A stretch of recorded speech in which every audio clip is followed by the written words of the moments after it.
orang PT Sawin itu membuka semua hutan mungkin ribuan hektar pada satu kelompok itu tidak ada keuntungan orang rimba itu.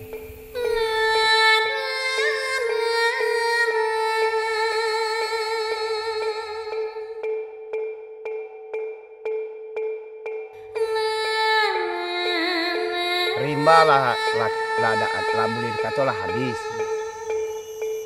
Lah dibuka apa untuk PT untuk sawit. Seluruh Itamulu ini tanah nenek moyang kita semua. Ada tanah Jernang, ada tanah Peranaan, ada Rimbo Larangan. Semualah sudah dirusak ini.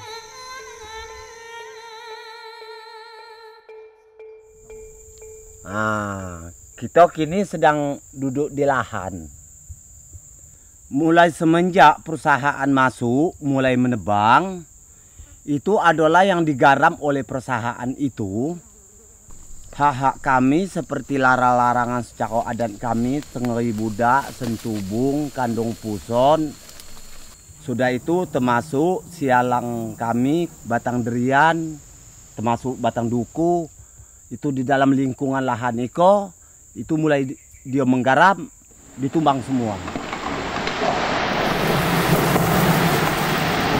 Kalau zaman dulu, Rimbo ini tidak ada orang yang buka, Pak. Orang dalam buka, tapi tidak seberapa. Ya bikinlah ladang di nyusu sungai. Kalau sekarang ini sudah dihabiskan rimba ini, jadi semua kerugian orang dalam ini habis. Ini Taman Nasional itu, ini hutan terakhir ini adalah adat kami, undang-undang kami, dan juga kesuburan kami itu terkait pada hutan. Semua apa juga sumber-sumber perhidupan kami orang rimba itu terkait semuanya pada hutan. Dan juga secara adat, secara perhidupan, cari makan, dan juga kesuburan. Itu makanya saya ini senang pada rimba. Saya kapan-kapan mikir hutan saya sudah habis, ini bisa-bisa juga saya nangis, Pak. Berapa kali berulang-ulang kami menuntut secara adat kami orang rimba, tiada ada PT Sal mengaku. Karena kalau adat kami orang rimba, kalau Tengeri Budak ditumbang, walaupun dia tidak ada mati, dulu-dulunya ataupun maknya yang mati, itu hukum berlaku. Bangun, yang kena 500 bangun. Tapi bukan bangun manusianya, bangun ininya. Yang 500 itu. Saya ini yang diwakili sama rakyat itu saya sudah nyampaikan tadi sama PT Sal. Tapi PT Sal ini saya tunggu janji sudah 2 tahun, dia itu memungkiri janji, mengingkari janji tadi. Nah sekarang itu saya menuntut dia itu sudah bawa budak-budak saya. Cuma berulang-ulang kami mengusul sebatas perusahaan. Mengusulkan masalah kerugian kami. Nah, semenjak dia membuka lahan ini belum ada disentuh orang rimba. Dia pun dikasih setiap bulan makanan sen oleh pemerintah atau perusahaan, tapi tidak saingan hutan. Soalnya rimba ini Pak, sangat senang orang rimba dengan rimba. Lebih senang daripada Bapak kasih ini sen satu tumpuk besar. Bapak kasih rimba sekian luas. Lebih senang rimba, Pak. Sen ini habis, Pak. Kalau hutan ini tidak ada habis-habis sampai anak cucung. Keduanya supaya ada perkembangan hidup anak kemana urun temurun, jamin hidup dia. Makanya kami minta lahan. Karena lagi kalau kami minta berupa uang umpamanya, nah awak bayi yang makan, cucu saya lagi ada makan. Nah, jadi hilang kerabat hutan tanah kami kok. Nah, apa rasanya kalau misalnya saya nipu-nipu pemerintah, kan pemerintah marah juga. Nah, macam itulah. Suku dalamnya juga macam itu. Yang jelasnya Bapak, kami menuntut kerugian kami itu kepalang kali dibuka hutan tanah kami kok, sehingga kami minta lahan.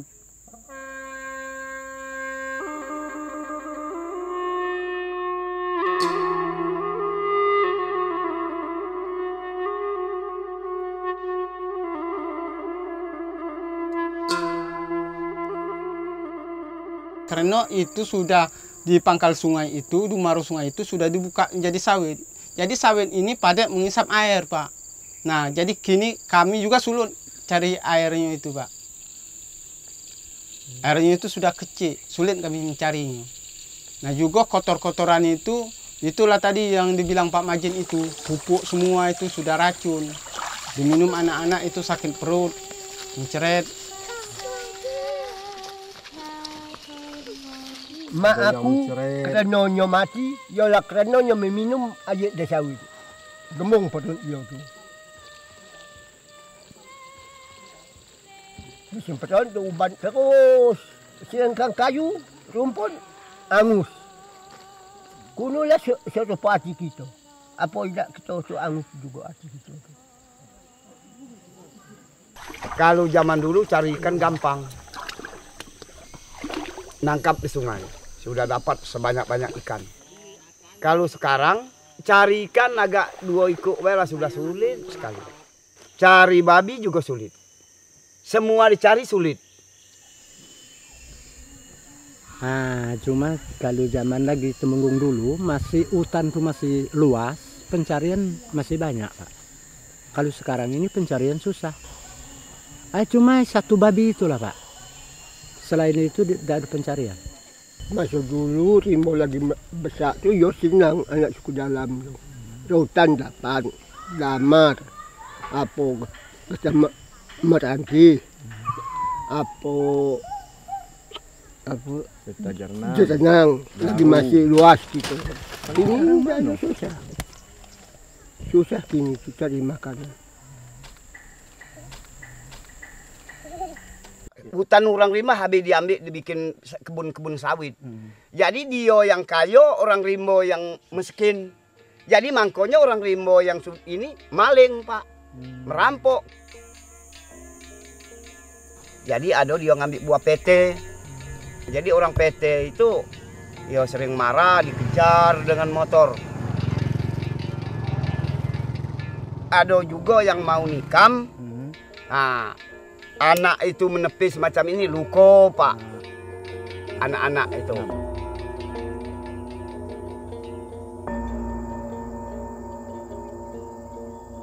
Jadi orangnya semakin berkembang, hutan ke semakin sempit. Nah, terasa ke di kami, ya sempit, sesak. Itu yang terasa. Karena lahan yang iko nampaknya de kami iko lah jadi penonton di tanah adat kami iko. Mau ngecamp di tengah-tengah sawit dilarang orang, tidak bisa.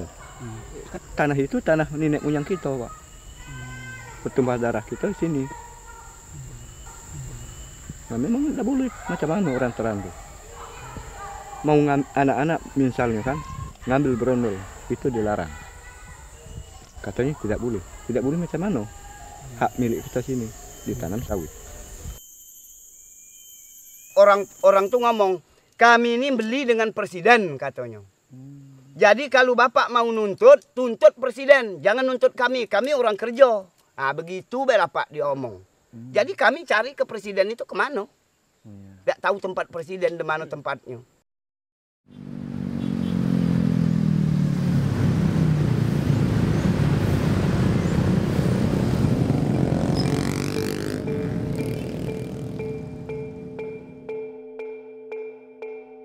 Orang PT sawit itu membuka semua hutan mungkin ribuan hektar pada satu kelompok itu tidak ada keuntungan orang rimba itu.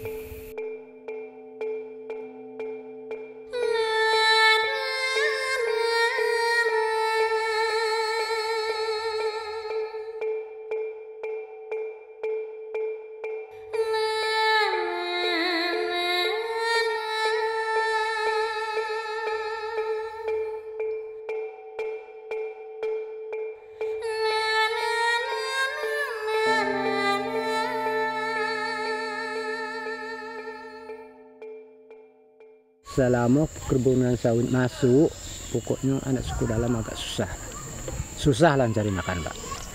Jadi kemana kita mencari makan daripada kita mengharapkan seperti kebun parah sawit. Nah, itulah anak-anak itu untuk cari makan.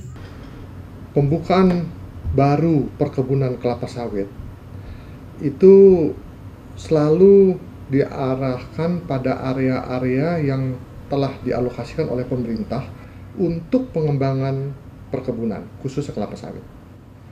Dan juga umumnya dibuka di areal-areal yang non-produktif, yang selama ini non-produktif, supaya menjadi produktif. Dan pembukaan baru tersebut selalu memperhatikan lingkungan dan memperhatikan masyarakat lokal maupun masyarakat adat yang ada di sekitar situ. Area-area non-produktif yang dibuka diharapkan menjadi lebih produktif. Misalnya, sejak mulainya pembukaan areal kebun kelapa sawit tersebut, telah tercipta satu kegiatan perekonomian, satu kegiatan pasar, satu kegiatan uang beredar yang lebih banyak, timbulnya kesempatan-kesempatan kerja untuk masyarakat setempat, timbulnya kesempatan usaha untuk masyarakat setempat, dan diharapkan dari awal sudah membantu pemerintah dalam pengembangan dalam program pengentasan kemiskinan.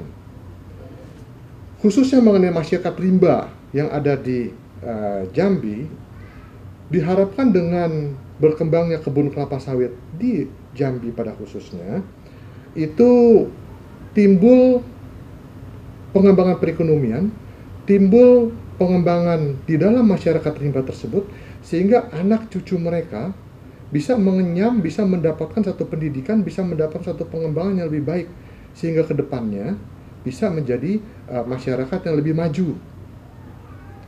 Nah, ini tentu harus dilaksanakan bersama-sama dengan pemerintah daerah maupun pemerintah pusat. Jadi programnya harus program bersama-sama dengan pemerintah. Dalam setiap pengembangan, baik itu kebun kelapa sawit atau kebun apapun juga, itu selalu ada konflik. Akan selalu ada konflik. Tinggal bagaimana kita mencari solusi, mencari penyelesaian terhadap konflik tersebut. Konflik harus diselesaikan secara seimbang, secara bijaksana, dan secara menyeluruh, secara holistik. Sehingga tujuan pemerintah dalam setiap pengembangan yaitu meningkatkan kesejahteraan masyarakat lokal maupun masyarakat Indonesia, serta meningkatkan perekonomian bangsa dan negara kita ini bisa tercapai. Itu tugas kita bersama-sama untuk mendukung tujuan dan program pemerintah. Itu benar untuk kemajuan masa depan kan, tapi kemajuan masa depan orang rimba itu dengan apa? Nah kan itu benar yang diomong tadi kan benar. Jadi kalau ada PT-PT itu kan maju, soalnya ada jalan, ada apa, itu benar, tidak salah. Tapi hidup orang rimba itu macam mana sih? Sebenarnya kalau Bapak siapa namanya Pak Daud, kalau Pak Daud bilang katanya yang akan depannya bukan orang rimba, tidak bisa. Itu tetap orang rimba, tapi orang rimba ini inginnya dia maju, inginnya dia pintar, inginnya dia mau sekolah, ada perhatian dari pemerintah, ada dukungan dari pemerintah, tapi dia adat tidak mau dirubah. Kami yang tuntut sama dengan PT-PT ini pada kerugian kami yang sudah rusak, macam Sentubung, macam Sengeris, macam makam-makam yang di dalam teran-teran PT-PT itu semuanya itu yang kami tuntut. Kami menuntut itu bukan kami merupakan adat kami, bukan. Makam saya, kakak saya sudah ada pernah di sini. Itu sudah dibakar sekarang. Kalau Bapak tidak percaya, saya tunjukkan pada makam itu. Tempat makam itu memang tempat tanahnya ada, tapi pada makam itu tidak ada apa-apanya. Tiang-tiang makamnya itu tidak ada. Cuma hanya tanahnya yang tahu ini ada makamnya. Tapi sudah dibakar. Padahal kalau membakar makam ini, undang-undang di dalam rimba, denda di dalam adat, itu 500 keping kain. Sudah pernah kami tuntunkan. Dibayar 60 keping kain. Kan tidak cocok. Dianggap bukan makam manusia itu. Ya maju kamu, kami tidak maju. Nah gitu, mengkoi perusahaan tuh. Bohong tuh. Yang maju cuma orang teran. Kalau orang suku dalam tidak maju. Itu mengkoi perusahaan tuh bohong. Ya memang kalau waktu dulu masih dia mau menggarap buka lahan ini, memang katanya macam itu. Katanya ada uang kemasukan. Tapi ditunggu-tunggu sampai sekarang tidak ada uang kemasukan. Bagian untuk orang hutan. Nah, sampai ke kantor Ulu Mendelang. Mendelang itu dulu di situ kantornya orang PT ini. Nah, kami sampai di situ, kami dikurung 2 orang di kantor polisi. Terberak-berak Pak, di kantor polisi itu terkencing-kencing tidak dikeluarkan. Nah, jadi yang lain tidak ditutup, cuma 2 orang yang ditutup di kantor polisi itu. Terkencing-kencing, terberak-berak dikancut Pak. Kami nak nuntut, katanya tidak usah kamu nuntut Siko. Kami cuma orang disuruh. Kami orang kerja, yang nyuruh kami Pak Presiden Soeharto. Nah, itu yang dia omongkan. Nah, jadi diam Pak. Pak Jenang kami diam, Primo tambah habis. Gitu. Itulah saya ucapkan terima kasih kepada Bapak.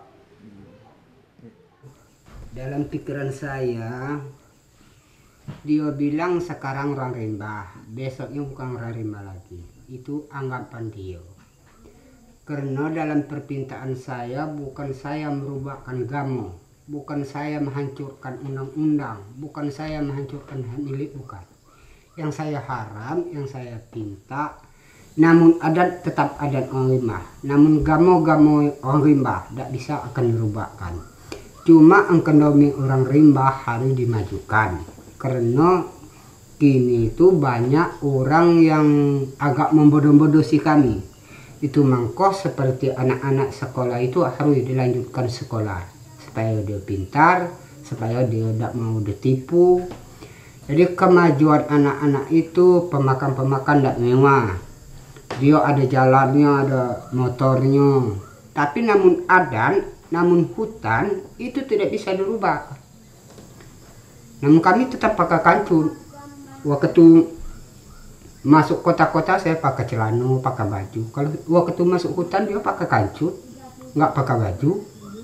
Jadi namun undang-undang saya tidak bisa saya lepaskan. Karena mungkin kapan disebut kami orang rimba, itu adalah kesuburan kami orang rimba dalam rimba Pak. Dalam sejuk. Karena mungkin jiwa saya itu agama ikan. Ikan itu Bapak kalau diletak di panas tetap dia mati. Karena kan panas. Di air dia hidup karena itu kan sejuk. Bisa subur dia. Nah, mungkin kami orang rimba, gama itulah.